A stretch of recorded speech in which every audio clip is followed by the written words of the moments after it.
Good evening, everyone. I'm Dr. Ruel Tolentino. I'm a surgical oncologist. I'm also the past president of the Philippine Society of Oncology and currently the chairman of surgery at the CEU School of Medicine.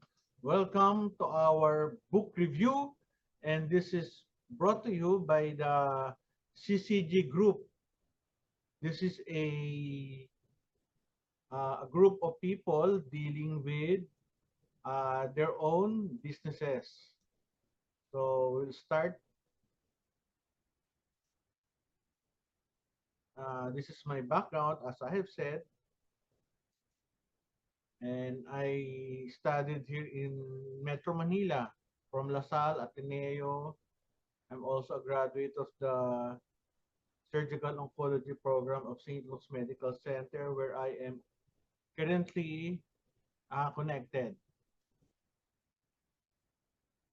Did you know that close kin, especially female relatives and aging parents, were most likely to be listed as difficult, according to a study by Offer and Fisher?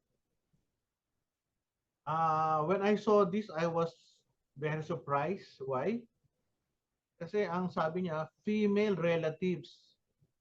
Yung aging parents, pwede because of dementia, because of attitude problems.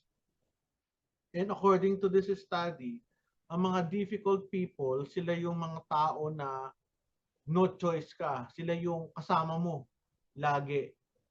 Either your relatives, your co-employees, your co-students. Did you know that in Harvard Law School, dealing with difficult people is part of the curriculum of the program on negotiation? Therefore, this specific topic is really very important, especially if you are dealing with people. And did you know that there is a real course on developing positive relationships with difficult people at the University of North Carolina, Charlotte? Just imagine, you even need to enroll in a course on how to handle difficult people. Grabe, no? Pag-aaralan pa pala yun. But because of my knowledge of the topic and because of the book I have read, you don't have to imagine, because tonight I will share with you some of the details which were emphasized in the book. As of this moment, pwede ko bang humiling sa inyo na in your mind, or kung meron kayong papel dyan, meron kayong pwedeng sulatan, can you think of a person or persons who are very difficult to handle? So sa utak nyo lang, bigyan kayo ng mga 20 seconds. Isip-isip tayo. So later on, tingnan natin kung they are really difficult people. Yan, sabi ni Romina, I have a few.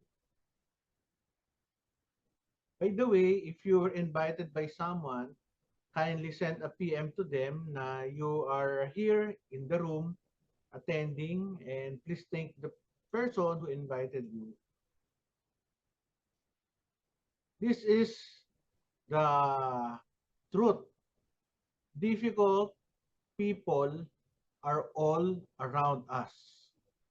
Wala kang magagawa eh. Especially if you're in the management position, you are a middle manager, or even a group leader. Ako nung bata-bata ako, when I was in training in surgery, yan, madami dyan. Madaming bully, maraming visit, maraming makapagsalita, eh akala mo eh sobrang galing. And at this time, now I'm handling people, sakit din pala sa ulo. Buti na lang I'm not in the HR department. Masakit sa ulo ang handling people. Big question. I am sure pag kayo ay nakakakita ng mga difficult people, ang unang tatanong, ano ba ang pwede kong gawin para mawala na sila sa buhay ko? Grabe, no? Or paano ko may iwasan to o paano ko ba to madidispatcha? Pagulo lang sa buhay. Yan ang problema natin. And it's very difficult to stay away from these people because sabi ko nga, they are our relatives o employees, kasama sa eskwelahan, kasama sa barangay. Another question, siguro, in the positive side, you will ask yourself, how can I understand them? Paano ko sila mauunawaan kaya? Yun ang magandang question kasi it's more positive. And another question, now that I understood these people, what can I do? What will be my reaction? Okay. A simple background about myself, I'm a surgeon, I'm a lecturer for different organizations, and I'm also a certified personal coach. That's why some of the leaders are here. Lahat po kami ng mga nahandito, mga leaders, they're also personal coaches. Now, know who they are. Sino ba itong mga difficult people na to? Don't worry, maikli lang to aking lecture. According to Amy Gallo, a Harvard University researcher, and he published an article 2020, there are 8 types of difficult people. Yan, game tayo ha. Yung you put a name in your paper, tingnan nyo kung magfo-fall sila under these categories. So these are the 8 types of difficult people. And according to Amy, this is the worst kind of difficult people. These are the passive, aggressive people. Ano ba yung passive, aggressive? Probably you can relate. Ito sila. Number 1, they will appear to comply with the needs of others but will then possibly resist following through. Ano to? Ito yung mga inutusan mo, pinagsabihan mo, pero hindi sumusunod. Siguro, ano, ang hirap siguro noon. Siguro meron kang anak, meron kang pamangkin, may apo ka, passive-aggressive, lagi mo din sinidisiplina, sinasabi mo lagi na umuwi ng maaga sa bahay, hindi umuwi, gawin mo yung assignment, o gawin mo itong trabaho, yes lang na yes, pero hindi gagawin. Or makita mo sa bahay, after mo utusan ng hugasan ng plato, after several hours, nandun pa rin yung maruruming plato. Sila yun. And they also use indirect methods to express their thoughts and feelings so their intentions are never entirely clear. Ito yung kailangan mo marunong magbasa ng body language kasi meron silang feelings na akala nila naiintindihan ko pero at your side hindi mo sila naiintindihan talaga. Meron silang sariling mundo on how to express themselves normally according to them pero hindi mo pala kayang basahin. So their intentions are never entirely clear. So these are the passive aggressive. Kaya kayo nagkakaproblema, nag-aaway because of miscommunications. Ito, I am sure, you have already encountered some of these people. The insecure boss. Difficult person to. Meron akong ganyan dati, lagi nagagalit, nahirap. Habit of finding small mistakes. Yung magkamali ka lang ng kapraso, sisigawan ka na. O kaya makadinig lang ng chismis from other people, ko-confront ka na without investigating the truth. Ano ba yung boss na ganito? Ulitin natin, ano sila? The insecure boss. Too much attention to insignificant details. Oo. Ay, natandaan ko to eh. Meron akong isa, nung nagte-training ako sa isang ospital, merong isa doon, na bago lang ako, first year ako, na bagong pasok sa ospital, lahat ng gawin ko mali. Eh kasi first year ako eh, ano na siya nung fourth year. Pinagtahi ako ng ng tiyan. Eh hindi nga ako marunong eh. Pinatanggal sa akin, hindi niya nagustuhan yung tahi. Okay? Yung ang meron kasi yan eh, yung kung nasa loob ka ng operating group, pag ikot mo, kailangan meron yung timing na ikot para hindi kayo magkabanggaan, hindi mo ma-sterilize yung uh, field, yun. Kada ikot mo, papagalitan ka. Masyadong metikuloso. Eh, nag-resign ako sa hospital na yun, so iba ako nag-train.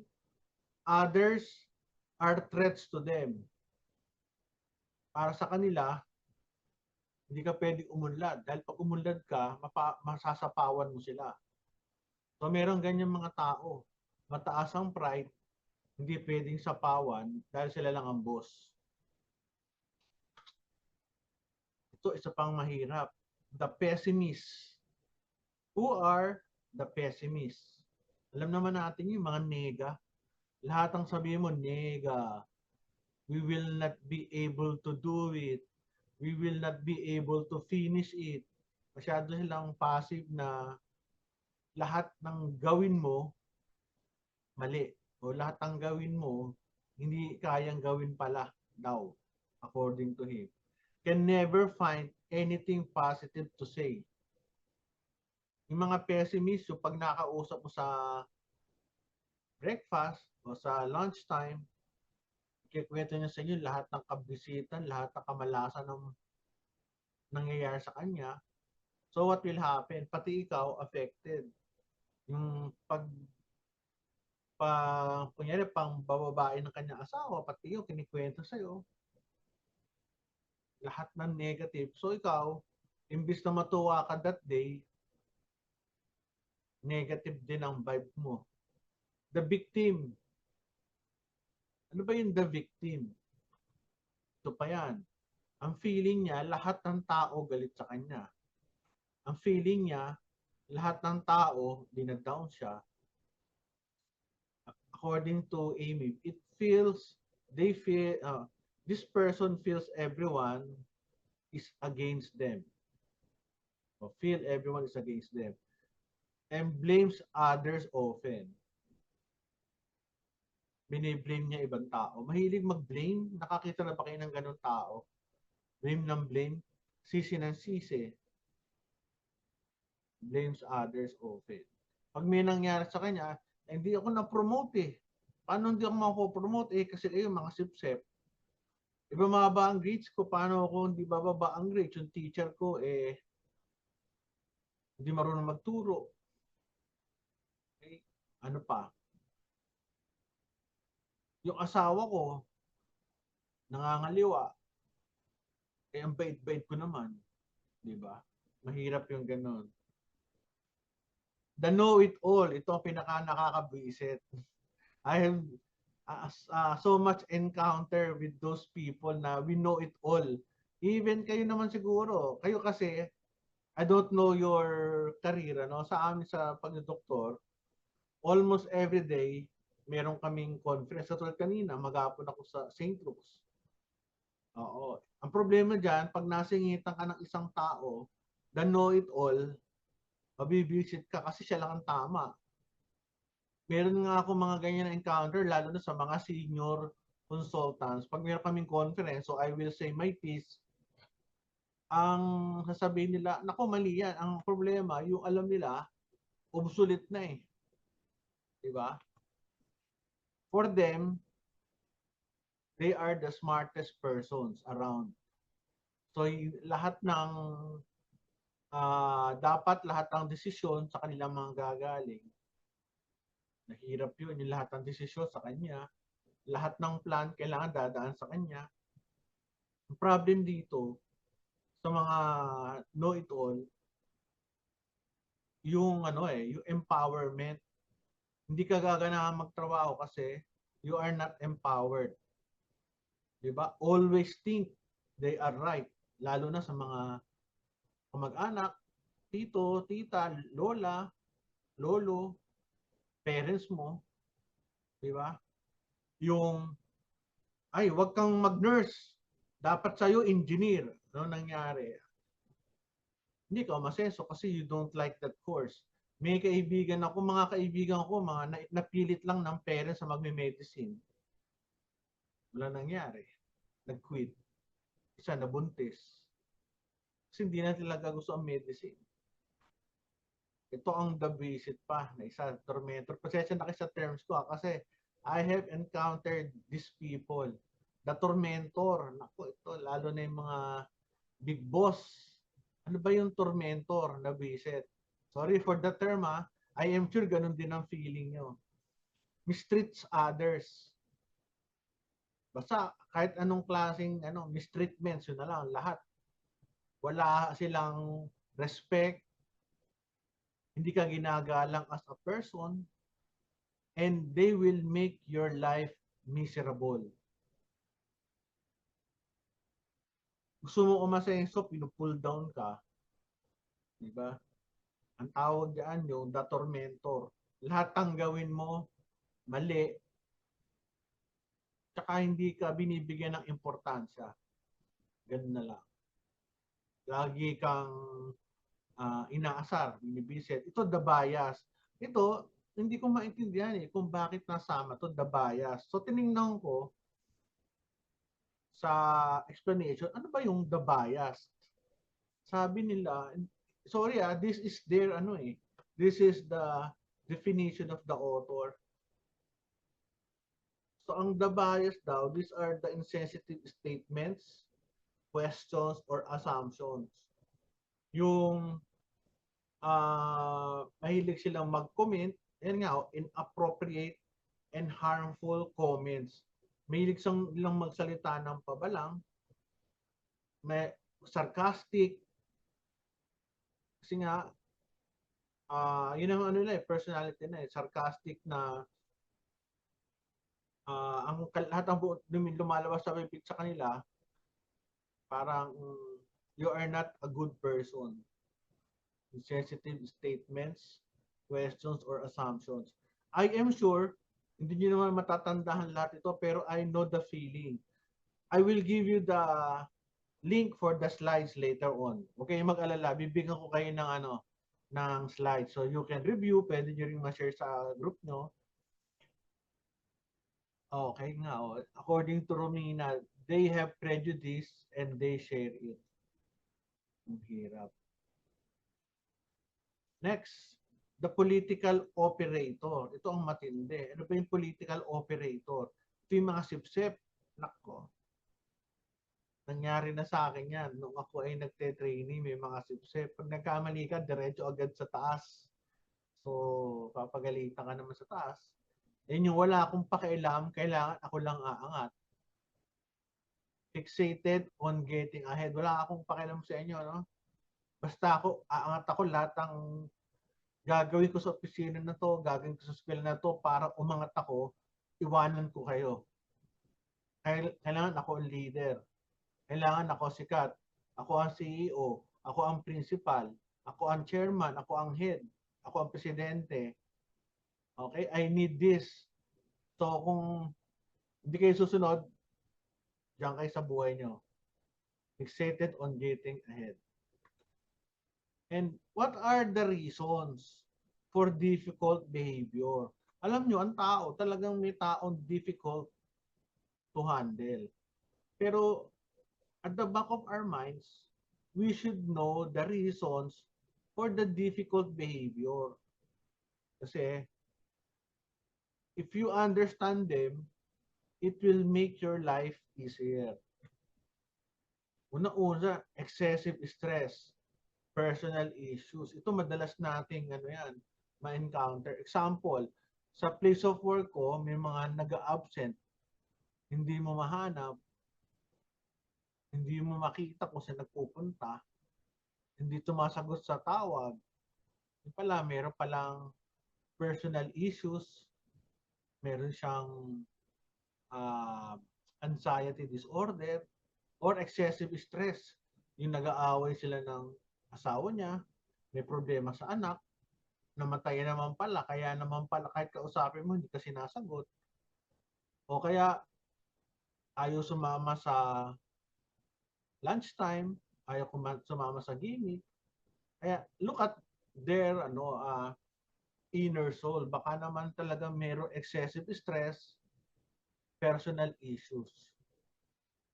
Another one is personality issues. Ito yung mayroon talagang meron tong mga psychological disorders o yung kanilang emotional intelligence is not well developed. Hindi sila na mentor. Okay. So ang mga tao natin, iba-iba yan. Personality issues, katulad ko, yung personality ko is pwede ka ma-visit sa akin dahil ako'y sobrang dandal. If you are a melancholy person or a choleric, you will find me annoying because of my talkativeness. So kanya-kanya yan dapat. That's why in CCG, we help other people, other business people to understand the different personalities. Now, another thing, triggering events. Bakit ganun tong babaeng to? Tuwing lalapitan ko, galit na galit sa akin. What if, yung palang nung bata siya, na yung babae, na sexually attacked by another person, yung male na kalaro or whatever, yung friends niya, ay triggering events na hindi sumasama sa inyo dahil may phobia na siya sa tao, dahil naloko siya ng maraming tao, maraming may utang, hindi nagbayad, so ayaw niya ng friends.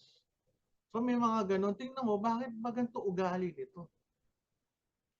Bakit itong batang ito, pag nakikita ko, gastos ng gastos, hindi marunong mag-ipon. Yung pala, itong batang ito lumaki sa hirap, nung nakahawak ng pera, may kilala akong ganyan. Lumaki sa hirap, nung nakahawak ng pera, kung magtapon ng pera, grabe. Pero it's up to you kung how will you handle, how will you understand these people. Number 4, unresolved conflicts. Baka naman may tampo sa iyo yung tao, kaya ganun ang ugali. O kaya inaway mo before, don't expect na this person will be friendly to you. Diba? Lalo na yan sa kamag-anak, mga tampuhan. Hindi mawawala yan. Tampuhan sa pera, tampuhan sa time, tampuhan sa mana. Diba? Yung isang kapatid mo, ba't yung kapatid ko hindi ako pinupuntahan? Yung pala, nag-away kayo sa mana na may sama ng loob sa'yo. Yung mga unresolved conflicts. And this one is very important. Yung communication issues. Okay? Not all people are very good with communication. Katulad nga nung sabi ko, importante ito sa mga mag-asawa eh. Dahil may mga tao, they are expecting other people to understand them. Meron kang ginagawa, kaso hindi ma-pick up nung kabila. Kasi nga, akala mo, yung cues mo will be picked up by other people. O kaya, communication issues mo. Meron kang ginagamit na words na hindi maganda, mura ka ng mura kasi lumaki ka sa isang lugar na ang dami nagmumura, lahat ng sentences mo may mura. Yung isa naman, very reserved. Hindi siya sanay ng may nagmumura. Kaya ang tingin ng isang tao, although you are very friendly, ng palamura, ang tingin sa'yo, ay, sira ulo to kasi mura ng mura eh. Therefore, it's very important to develop your communication. And according to the book then, yung art of listening is also very important. By the way, nung wala pa ako sa business community, yung art of listening ko napakabaksak. Kasi nga sabi ko nga sa inyo, I'm a stubborn, talkative person. And because of the group, because of CCAG, I became aware that the art of listening is critically important. How do you spot a difficult person? Ito na ang matindi. These are the red flags. Tandaan nyo, pag nakakita nyo to, medyo mapapataas na kilay mo, medyo umiiwas ka na or whatever. Later on, I will tell you on how to handle these people. So ito yung red flag. They insist on having everything their own way. Wala ka nang wala ka nang chance na mag mag-decide kasi lahat sila dapat ang nasusunod. Mahirap na tao 'yan, mahirap makasama 'yan. Very irritating. Okay, these are helpful tips when dealing with difficult people, according to Ryan, who is now in you yata. No, by the way, why did I choose the book? Noong una, coming from my experiences, talagang throughout the years, talagang I work with so many people na nagkakaproblema ako. Kahit sila nagkakaproblema sa akin because of my attitude. Kaya sa tingin ko, sabi nga ni Ryan, what we will learn from this short time, sana we can apply it in our daily living. Ito ang mahirap. I did it my way, Another, they belittle you or insult you. Itong matindi. Kung asawa mo ganito, medyo mag-isip ka na. Minumura ka, pinapahiya ka sa maraming tao. May mga kilala ako niyan. Pag pinagalitan yung loved one niya, harap ng panang tao, kung paluin sa harapan ng mga tao, di ba? Kaya they belittle you or insult you. Red flag yan. Medyo umalis ka na or umiwas. They leave you out of important conversations. This one, I think, is with regards to decision making. Di ba? Example, meron kang business partner. Meron siyang desisyon na hindi ka kinonsult. Malaking problema yan. Kasi, minsan yung decision ng isa, hindi mo gusto. Sa pag-asawa, di ba? Yung isa bumili ng kondo, wala kang kalam-alam. Ba't ka bumili ng kondo? Gusto ko lang. Parang, ano yun? Hindi ka ba importante? Ito, I am sure, meron kayong mga ganyan. Yung, especially sa trabaho, meron siyang ginawang plano, okay? Or may mga lakad na sila lang ang nag-usap-usap, hindi ka sinama, nahirap yun. Kasi ang doon, yung respect of other people is very important. They always have an answer for everything, kahit mali. Hindi, alam ko yan. Kaya ko yan. Yan. Simple lang yan. Naku, itong ginagawa mo, ako nang gagawa niyan. Ang dali-dali ng planning yan. Okay? Itong engineering, yung tubo-tubo, ako bahala dyan. Pag didikit-dikitin lang yan, simpleng-simple eh. Ito yung mga sabi ko nga, mga the smartest person around. Kuno. They always have an answer for everything. Meron ba tayong kilalang ganyan? Minsan meron. They have difficulty with emotional regulation. Ito mahirap. Ito baka kailangan na ito ng mga psych. Kasi minsan kailangan ng counseling ito. Ito yung lagi nagagalit without any cause or mahal na mahal mo pero yung balik ng pagmamahal sa'yo matindi. Wala. So they have difficulty with emotional regulation. Hindi mo matimpla. Ano ba to? At ganito ugali nito, napakagulo. Kasi nga, mahina ang emotional intelligence, hindi maka-adapt basta-basta. Nagkaroon lang kayo ng problema mag-asawa o ng partner, umiiyak, hindi makausap, masyadong depressed. Nagkaroon ako ng ganito eh, nag-counsel ako ng isang mag-asawa, humingi ng ang time sa akin.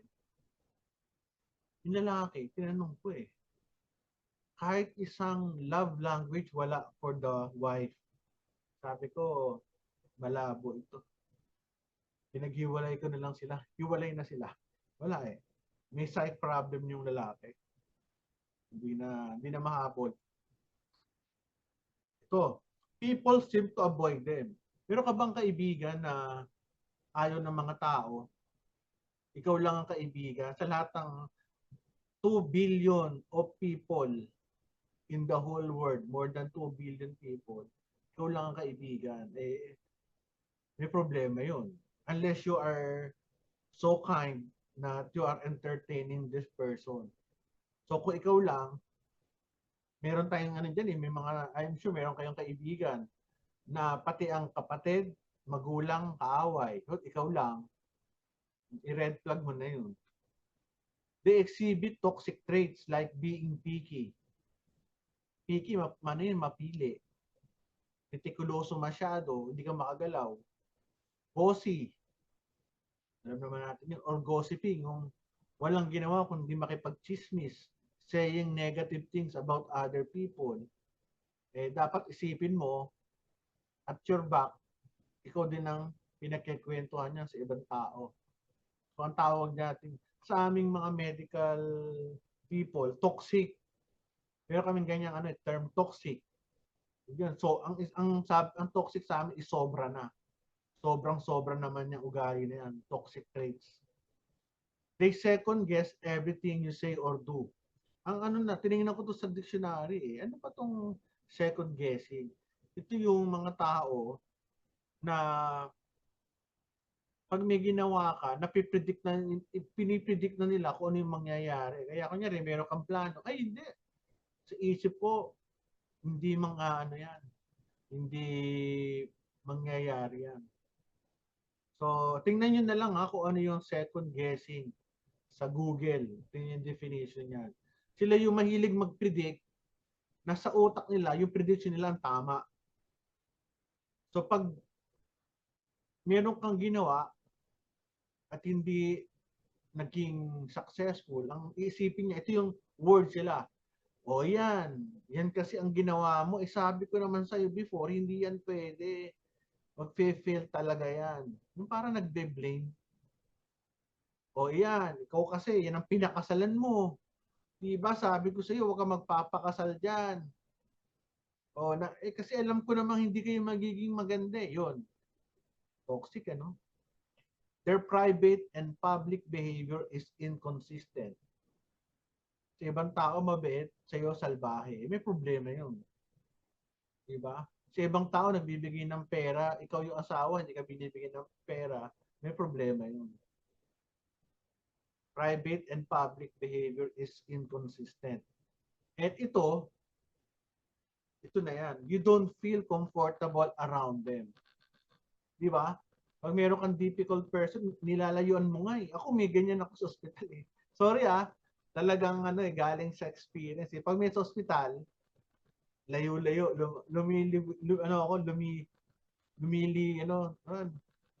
lumalayo ng daan.